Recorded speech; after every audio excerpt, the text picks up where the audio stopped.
Assalamualaikum warahmatullahi wabarakatuh. Selamat pagi semuanya. Apa kabar? Bapak harapkan kalian sehat selalu. Berjumpa lagi bersama Bapak Zuhairi Ramadhani. Di video kali ini kita akan membahas tentang penulisan tokoh, sudut pandang, amanat, dialog, serta struktur teks drama. Nah, Bapak harapkan kalian menonton video ini sampai habis dan memperhatikannya. Tanpa basa-basi lagi, kita mulai videonya. Menurut Nurgiantoro, ahli pendidikan bahasa dan sastra dari Universitas Negeri Yogyakarta, teknik penulisan tokoh dibagi menjadi dua. Pertama, teknik ekspositori atau teknik analitis. Teknik ekspositori adalah teknik pelukisan tokoh cerita yang dilakukan dengan memberikan deskripsi, uraian, atau penjelasan secara langsung. Cara ini biasanya terdapat pada tahap perkenalan. Yang kedua adalah teknik dramatis. Teknik dramatis adalah teknik penulisan tokoh cerita yang pengarangnya tidak mendeskripsikan secara eksplisit sifat dan sikap serta tingkah laku tokoh tersebut. Sifat tokoh lebih sesuai dengan sisi kehidupan nyata. Tiga adalah teknik identifikasi tokoh. Teknik ini digunakan untuk mengenali tokoh-tokoh cerita dengan lebih baik. Sudut pandang adalah cara atau pandangan yang digunakan pengarang sebagai sarana untuk menyajikan tokoh, tindakan, latar, dan berbagai peristiwa yang membentuk cerita dalam sebuah karya fiksi kepada pembaca. Sudut pandang orang ketiga adalah misalnya di dalam sudut pandang ini narator adalah seorang yang berada di luar cerita. Ia menampilkan tokoh-tokoh cerita dengan menyebut nama atau kata gantinya, seperti ia, dia, dan mereka. Dia maha tahu.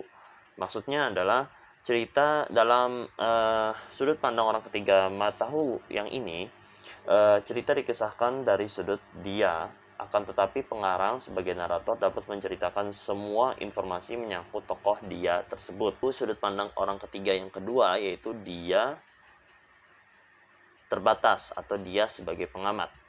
Nah, dalam sudut pandang dia terbatas, pengarang melukiskan apa yang dilihat, didengar, dialami, dipikir, dan dirasakan oleh tokoh cerita. Akan tetapi, penggambaran ini hanya terbatas pada seorang tokoh. Sudut pandang orang pertama, yaitu aku. Nah, narator, dalam sudut pandang ini, narator bertindak sebagai seseorang yang ikut terlibat dalam cerita.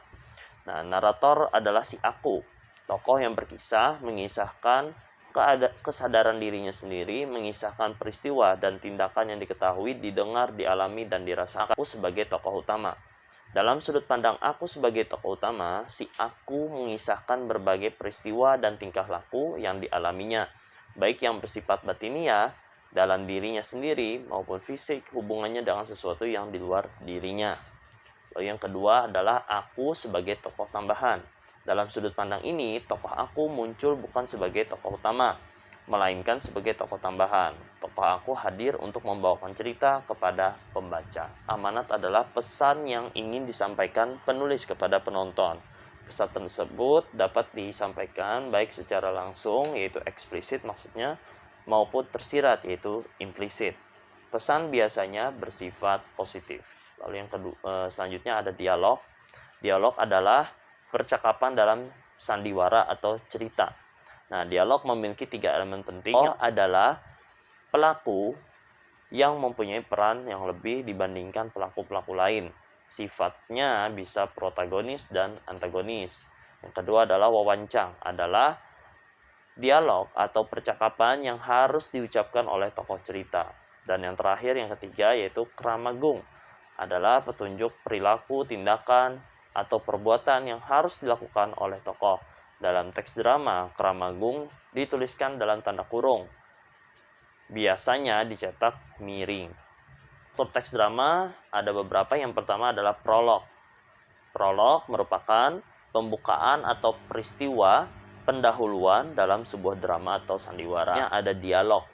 Nah, dialog ini adalah percakapan antara satu tokoh dengan tokoh yang lain. Peristiwa yang dimulai dengan orientasi, yaitu bagian awal cerita menggambarkan situasi yang sedang atau sudah terjadi. Yang kedua adalah komplikasi, adalah bagian tengah cerita yang berisi konflik dan pengembangannya, gangguan, halangan dalam mencapai tujuan. atau kekeliruan yang dialami tokoh utamanya. Dan selanjutnya ada resolusi, yaitu babak akhir yang menggambarkan penyelesaian atas konflik yang dialami oleh para tokohnya.